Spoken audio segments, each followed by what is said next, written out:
Hey everyone, and welcome to Ginger Prime. My name is Brian, and if you're a returning subscriber, welcome back, Soul Nation. For watching today's video, you unlock the title of The Scholar, so thanks so much for checking out this video. We've got a lot to talk about. I think it's going to be important that I spend at least a couple of seconds to hopefully kind of summarize what's going on with the Final Fantasy XIV community, especially as it relates to Bozja and with the relic system. Now, I just finished watching Meoni's video, The Illusion of Choice. I'll include a link to this video in the description if you guys want to go listen to Meoni and James talk about it and how they were caught off guard.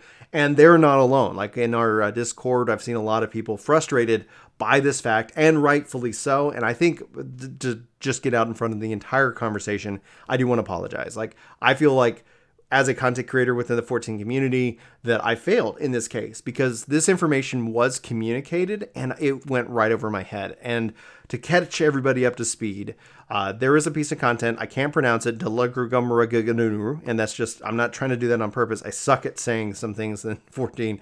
It is almost comical if it wasn't so tragic, but we'll just say DR for short. It's a new 24-man normal raid, and by normal, I mean it's awesome. Like, the content itself is so much fun. That's my thoughts on it peacefully right now. All right, so beyond that piece of content, that is also used to progress the story. They have a 48-man Savage version, which is very hard, and we've even seen right now on stream, it's difficult to find groups for. So it'll be interesting to see how that lives in terms of the life of the game itself. Stay tuned for more videos in the future. Hit that subscribe button.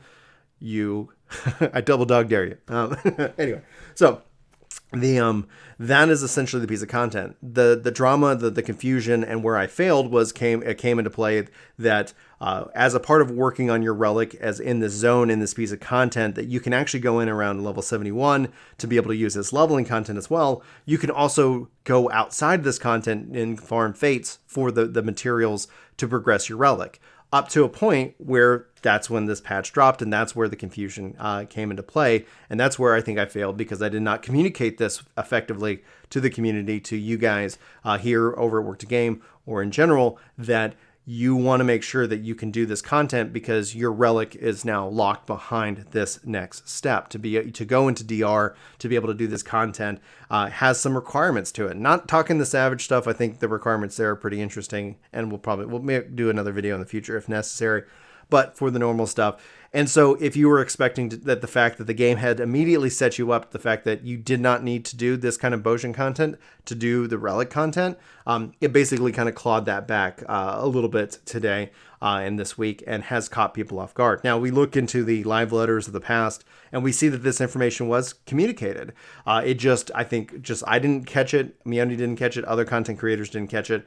And that's why I look at myself and say, man, what could I have done better in this situation? I could have, done more Bozja with the community. We could have, gotten more people through it, made sure that that information was communicated. Obviously, a lot's been going on over the last couple of months, so I'm hopefully not beating myself up too hard, but I just want to apologize. So that is essentially what is going on. And I think it's however you feel, wherever you fall in your viewpoint of the current content, I would say you're correct. I think we are all going to have different experiences with it. But let's shift the focus of kind of the challenge and the struggle of its design, because there's nothing I can do to change its design in this case, and shift to the focus of how I feel about it, what I enjoy about the content itself. And I have to say, since its beginning, even when it first launched, like if we were even to also slightly compare this to Eureka and Final Fantasy XIV's Bozja, I don't know why I prefaced that with 14's Bozja. They're both the same game. Coffee chat, y'all. It's you never know where it's going to go sometimes. But you have Eureka, and I think the zone design within Eureka was way more beautiful, way more exploratory. Obviously, the Bozjan Southern Front, it's a war-torn land, lots of destruction. It kind of has that visual aesthetic. And I have to say, like, if I was going to give it to a specific piece of content, Eureka would take it in terms of its visual and zone design in and of itself. But what Bozja does for me as a player is it really ignites the RPG player in me. Being able to slot in at least just 2 skills, I have thoroughly enjoyed that aspect of what Bozja offers. Now, DR is incredible. It is such a fun piece of content, and that's where I think some of the conversation and the drama and the discussion on Reddit, has been lessened, because you can't say like, wow, DR is amazing without talking about like, yeah, it is kind of a bummer that people who didn't think they needed to do Bozja, now have to go and sit here and feel like they're already behind the curve. Obviously, we all make our choices when it comes to our game time, but again, that kind of falls back to my apology. But getting into the content itself is so awesome. The boss design within, I think, the Shadowbringers expansion has been so on point in terms of both the mechanics and just how it's played. I just can't praise that enough, and nor should I stop praising the boss design this time around, especially within something like this. This is something a little bit unique. I was not able to run Baldician Arsenal, which was essentially the equivalent of this in the previous Eureka expansion, because it kind of happened later on in the game and in its kind of cycle of content, and it ended up being where it looked like something that would be fun, and that's kind of the biggest weakness also of 5455, whatever, is the fact that I was hoping Blue Mage could go into Eureka, but they communicated that that wasn't going to be the case. I was hoping that for more reasons, that as they've added systems and content, that older content could be repurposed and reutilized. I think the strength that Bozja offers from a future proofing itself is it's automatically leveling content. So if you like leveling in this content, if you want to do this content, you can use it to level up jobs in it. And as somebody who has got all my jobs capped within Final Fantasy XIV, it's essentially that being the case. So where does this leave the game and the state that it's in and the player base? Relic has always been contentious. Like I can't even remember an expansion where the community wasn't somewhat split or divided over the Relic system. Complaints being, it's just repurposed content. We're just doing fates. We're just doing all these different things, to where Square Enix listens and says, okay, we'll give you your own piece of content. And they come out with Eureka. Obviously contentious. Contentious for me too, because what it did was it made me go play Final Fantasy XI again. I was like, oh, I really miss this monster grind camping kind of concept. I'm going to go play 11 because that's, it has much better tools. It has many better options. I wish it had more of what 11 did. And so that was kind of where I got off that Eureka train.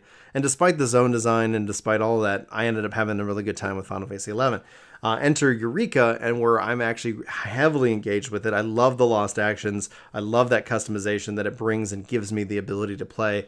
I love that it builds into this piece of content that feels like a real raid. And this is going to sound a little bit negative on, I guess Stormblood and Shadowbringers, but our 8-man raid, has really felt more like a trial than a raid. Like, it's just you zone in, you're right at the boss, and while it's mechanically fascinating, interesting, and a lot of fun to play, it still doesn't feel like a raid. And this is just my hang up. You don't have to agree whatsoever, but this is where DR actually feels like a raid. And while we also have the 24-mans, the near raid series as a part of Shadowbringers isn't been so far my favorite series. While I've enjoyed the bosses themselves, like I said, the bosses this expansion are on point. Overall, like, I haven't felt connected to it. DR feels so much more connected to, I guess, my expected experience, the aesthetics, the bosses, the mechanics, everything just all seems somewhat a little bit more flexible. But that freedom also a choice, or the illusion of the freedom of choice, and how I play and what skills I take, even though I only have 2 real choices to kind of have slotted at any time. There's a bunch of little things that you can kind of play around with. It does make the game feel more of an RPG, and I feel way more connected to it than I have to anything else outside of the main story of the game itself. So anyway, hopefully that gets you guys caught up. As always, I'd love to know your thoughts, your feelings, especially as it relates to the state of Bozja. Are you excited about it? Are you enjoying this piece of content? Do you feel like people didn't like Eureka and then they just made more Eureka? Like, any and all thoughts are obviously welcome in the comments below. Just be respectful to people who might disagree with you as well. So again, these are just kind of discussions about what's going on in the state of gaming. Final Fantasy XIV being a key aspect of my gaming lexicon, as I've been playing it for the last 11 years, and I can't recommend it highly enough. It's got an amazing free trial. You should go check it out if you've never played. It's a heck of a good deal, in my opinion. Anyway, always looking forward to your thoughts. Thanks for taking your time today to listen to my thoughts, and I hope you have a fantastic day. But until then, take care. This video is sponsored by me, Ginger Prime. Hopefully you'll check out my podcast channel, Ginger Gaming Radio, which we have lots of guests, lots of great conversations, and even more highlights. Links are in the description below. Let me know what you think. Thanks.